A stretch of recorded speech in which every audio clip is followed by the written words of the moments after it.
Some families passed down heirlooms. Ours passed down silence. It was the kind that lived in the walls, under the carpet, even in the light that fell across the kitchen floor. You could walk through our house and feel it wrap around you, polite and suffocating. I was 8 when Mom told me never to touch the good dishes. They sat behind the glass cabinet in the dining room, porcelain white with a thin gold trim that caught the light like a secret. "They're for special occasions," she said, but there never were any. We had paper plates, chipped mugs, forks that bent in the dishwasher. But those dishes, they gleamed like untouched promises. Every time I passed that cabinet, I saw my reflection staring back at me through the glass, and it felt like I was looking at the person I was supposed to become. Quiet, careful, untouchable. Mom was good at keeping things still. The house had a rhythm to it, her steps, the low hum of the refrigerator, the clock ticking toward nothing. Dad worked in the garage fixing cars, smelling of oil and heat. When they argued, which was often, they did it in coded tones. Words like fine and whatever you think that meant everything but peace. One night I heard her cry in the kitchen. I peeked out and saw her sitting at the table, a wine glass half full, the good cabinet glinting behind her. She stared at those dishes like she was waiting for them to speak. They never did. Years passed and I learned to inherit her silence. It fit me like a second skin. I stopped asking questions. I stopped expecting special occasions. When I turned 18, I left home for a job 2 towns over. I told myself it was freedom, but even in my new apartment, I'd catch myself polishing things that didn't need polishing, keeping quiet when I wanted to scream. Then Mom died. Quick, sudden, a stroke, they said. I came home to a house that smelled like dust and medicine. Dad didn't say much. He just sat at the kitchen table and stared at the wall clock, the one she'd always hated. We didn't talk about her funeral. We didn't talk about anything. He told me to take whatever I wanted. I took a framed photo of her smiling on the porch, the one that used to hang by the door. I looked at the cabinet, the dishes untouched, and for the first time I thought about opening it. But Dad was there, and something in his silence warned me not to. He remarried the next year. Cheryl. She wore her hair too blonde, her perfume too loud. She called me sweetheart, like she was testing how far she could push me before I'd flinch. I tried to make it work. I really did.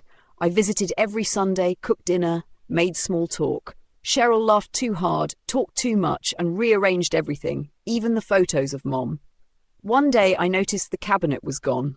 I found it in the garage, sitting between a broken lawnmower and boxes of Christmas decorations. Dust had gathered on the glass. The dishes were still inside, but they looked dull, like even they had given up. Something twisted in me. I told myself it didn't matter, they were just plates. But that night, I dreamed of Mom standing in front of the cabinet again, whispering something I couldn't hear. When I woke up, I could still feel the weight of her disappointment pressing against my chest. Life kept moving in its slow, merciless way. I worked, saved a little, drifted. Cheryl filled Dad's world with scented candles and pity parties. He seemed smaller every time I saw him, like he was fading out of his own house. Then came the diagnosis, pancreatic cancer. By the time they found it, the doctor said the story was already written. I moved back home. Cheryl made a show of caring, posting sympathy quotes online, cooking half-edible casseroles, calling herself his rock. But at night, when the house went quiet, I was the one emptying vomit bowls, checking oxygen levels, begging him to hold on just a little longer. He never said much. Sometimes I'd catch him staring at the cabinet through the garage door window, like he remembered something he couldn't reach. One night, he told me Mom used to want to take those dishes out for Christmas dinner. I told her not to, he said softly. Didn't want to risk breaking them. And there it was, the story of their whole marriage. Keeping things safe, unbroken, unused. He died on a Tuesday. Cheryl wasn't home. She said the smell of antiseptic made her anxious.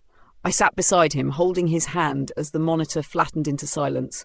I thought I'd cry, but there was nothing left in me to spill, just a hollow sound where love used to be. Afterward, I washed his hands, closed his eyes, and turned off the light.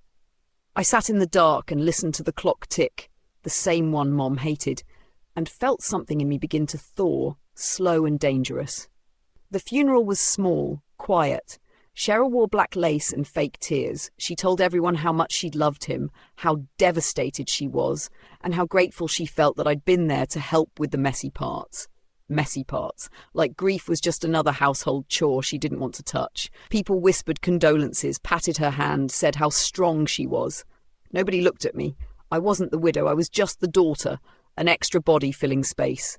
After everyone left, Cheryl poured herself a glass of wine and sighed. "You must be exhausted, sweetheart," she said. "He really depended on you." I nodded. I wanted to say something kind, something final, but my throat was tight. She smiled then, small, sharp. "He told me how proud he was of you," she said. "He said you didn't need much from anyone. You're independent," that word. Independent. It landed like a slap. 2 days later, she showed me the will. The house was hers. The savings, what little there was, hers. "He wanted me secure," she said. "He said you're doing fine on your own." I felt my pulse climb up my throat. My hands shook. I wanted to ask how he could say that when I'd quit my job to care for him, spent my savings on his meds, turned my life into his shadow. But I didn't ask, because silence was our inheritance, and I'd learned my part well. Instead, I just nodded, lips pressed tight enough to taste blood. She talked about redecorating, about maybe selling this old place and moving somewhere sunnier. "It's just too full of ghosts," she said. "Don't you think?" I wanted to tell her that ghosts weren't the problem, it was the living, but I said nothing. I washed the dishes, took out the trash, folded the sheets for the last time. That night when she went out to get some air, I wandered into the garage. The cabinet sat there, half hidden by boxes. Dust blanketed the glass. I wiped it away with my sleeve, and the porcelain shimmered faintly under the weak bulb. The gold trim caught the light just like it had when I was a child. Untouched, perfect. Waiting. I opened the cabinet. My reflection split in the glass. For a moment, I saw Mom's face instead of mine. Then I saw Cheryl's perfume bottle sitting on the workbench, leaking a little. Sweet and chemical, like her smile. I thought about all the dinners we never had, all the birthdays that passed without ceremony, all the times Mom said not tonight when I asked if we could eat off the good plates. And now, standing there in that stale garage, I realised something. There were never any special occasions because she'd been waiting for permission. From him. From life. From some invisible rule that said joy had to be earned. The next morning I woke up early and made breakfast for Cheryl and me. She came downstairs in her robe, surprised. "What's this?" "Thought I'd cook something nice," I said. She smiled that sugary smile. "You're sweet, sweetheart." We ate in silence. I watched her chew, sip, sigh.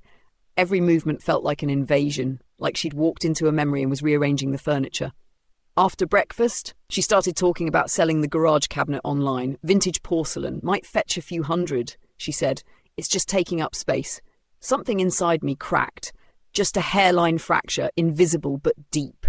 I said nothing. I cleaned the plates, packed my bags quietly. I told her I'd leave by the end of the week. She said she was glad I was taking time for myself. That night, I couldn't sleep. The air felt too still, too heavy.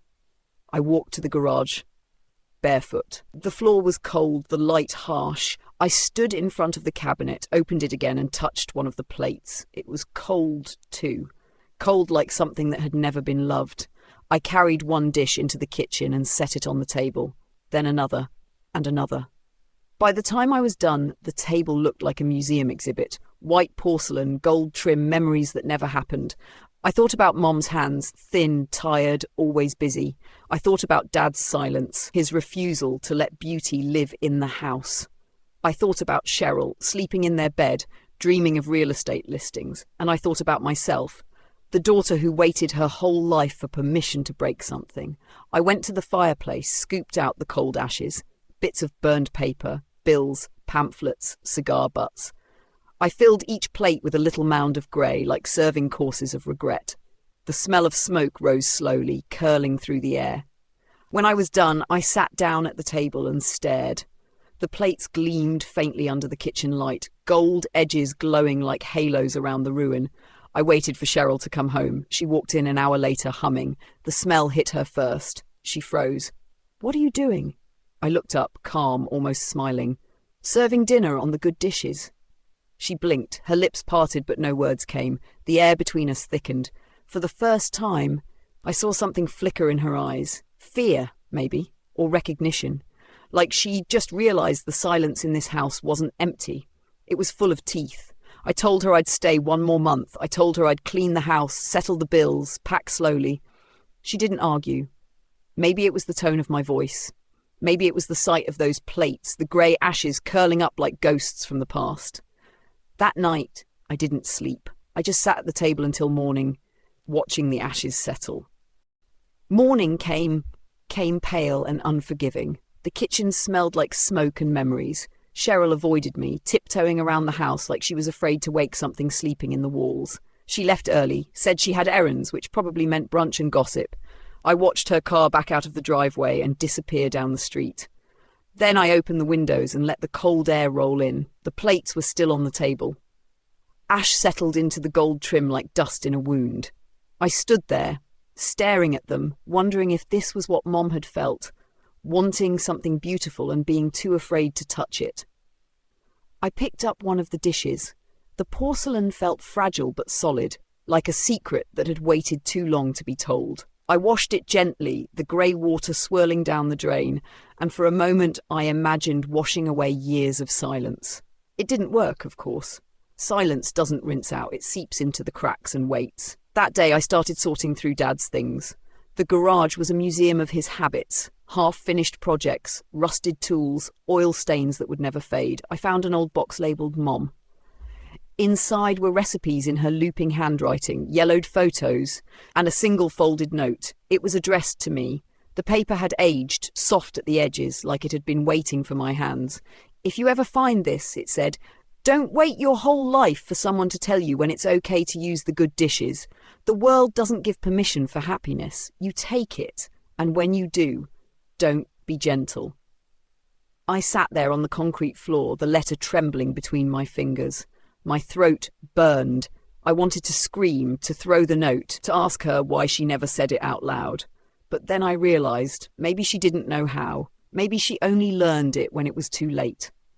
I folded the letter and slipped it into my pocket. It felt heavy, heavier than paper should. That evening, Cheryl came home smelling like perfume and champagne. She stopped short when she saw me sitting at the table again. Still here, she said. Still here, she forced a smile. You should get out more, sweetheart. Do something for yourself. You've been so intense. I looked at her, really looked. At the lines around her mouth, the smudge of lipstick on her teeth, the faint desperation beneath her practiced calm. She was the kind of woman who thought control was safety, who wore charm like armour. Maybe we weren't so different, except I'd finally run out of armour. Do you ever wonder, I asked, what it feels like to be used and never seen? She blinked. Excuse me? Never mind, I smiled. You wouldn't understand. That night she locked her bedroom door. I heard the click. It made me laugh, soft, bitter. I wasn't dangerous, not really. I didn't want to hurt her. I just wanted her to feel what it meant to live in a house built on silence. Over the next few weeks, I stayed true to my word. I cleaned, organised, packed boxes. Cheryl grew quieter, unsure how to act around me.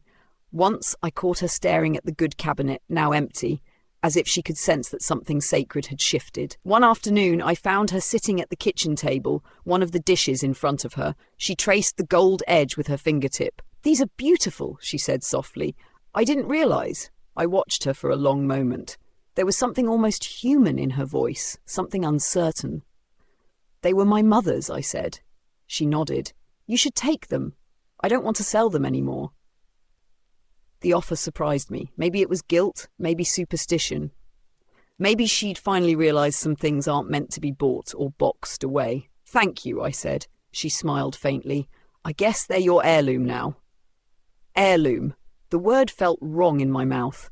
What I'd inherited wasn't porcelain, it was restraint, obedience, silence. But maybe I could change what that meant. Maybe I could finish what Mom started. That night after Cheryl went to bed, I took one plate from the cabinet, the one that had always caught the light just right. I wrapped it carefully in a towel and put it in my bag. When morning came, I told Cheryl I was leaving. She stood in the doorway, arms crossed, pretending not to care. Where will you go? Home, I said. She frowned. This is home. Not anymore. I walked past her, down the steps, out into the pale sunlight. The house looked smaller from the outside, like it had already begun to forget me. I drove for hours without a destination, just the road, the plate, and the letter in my pocket. I ended up at a diner off the highway, cheap coffee, cracked vinyl booths, the kind of place where nobody asks questions. I sat there for a long time watching strangers come and go, couples arguing, truckers laughing, waitresses moving like clockwork. Life, loud and unashamed. When the waitress asked if I was waiting for someone, I almost said yes, but I wasn't. Not anymore. The diner emptied out as the afternoon light softened into gold. I stayed in the corner booth, tracing the rim of my coffee cup the way Cheryl had traced that plate.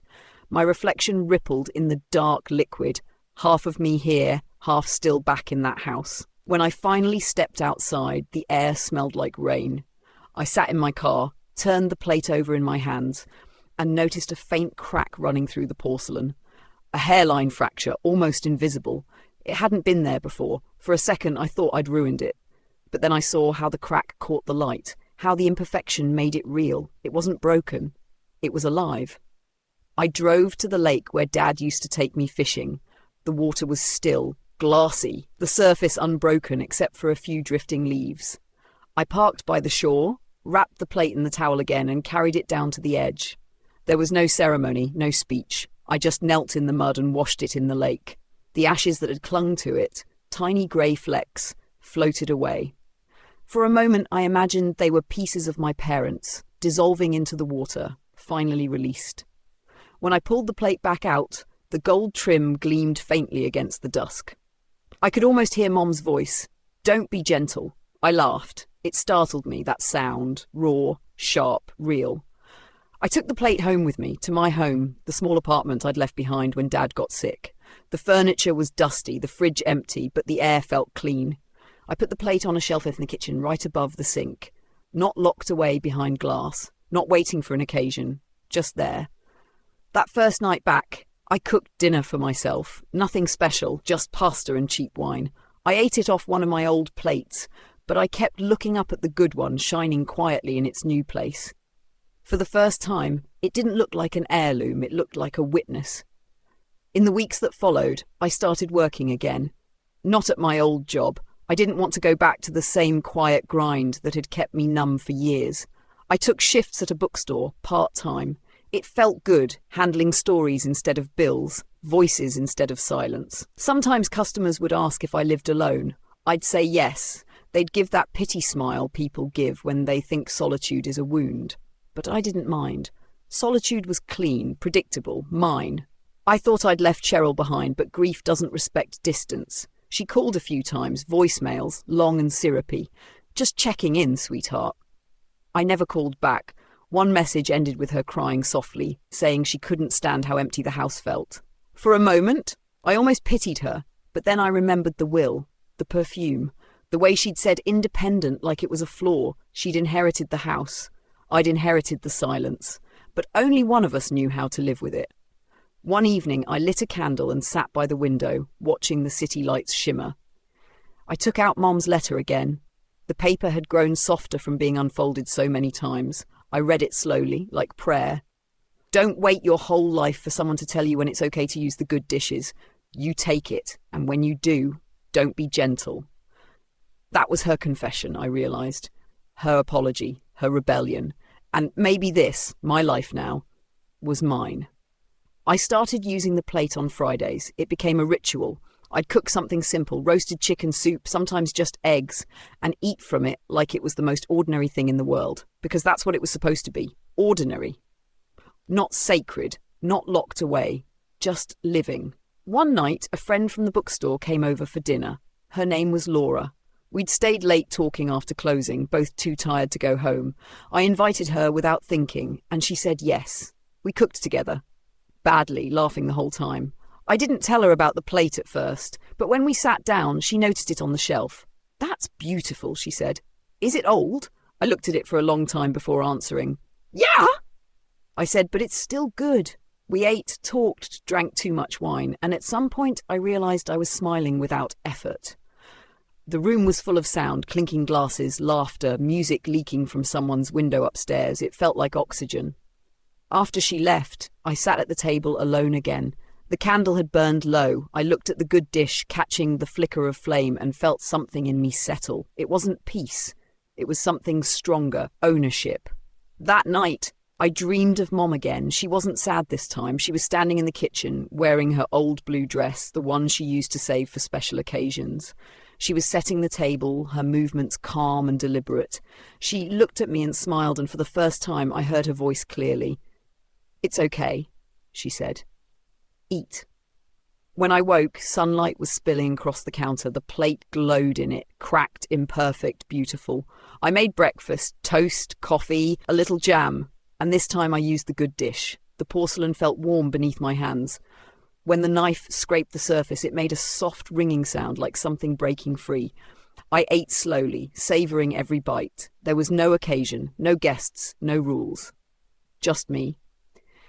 And when I finished, I didn't wash the plate right away. I left it on the table, crumbs and all, letting it sit in the light. Because some heirlooms aren't meant to be preserved, they're meant to be finished.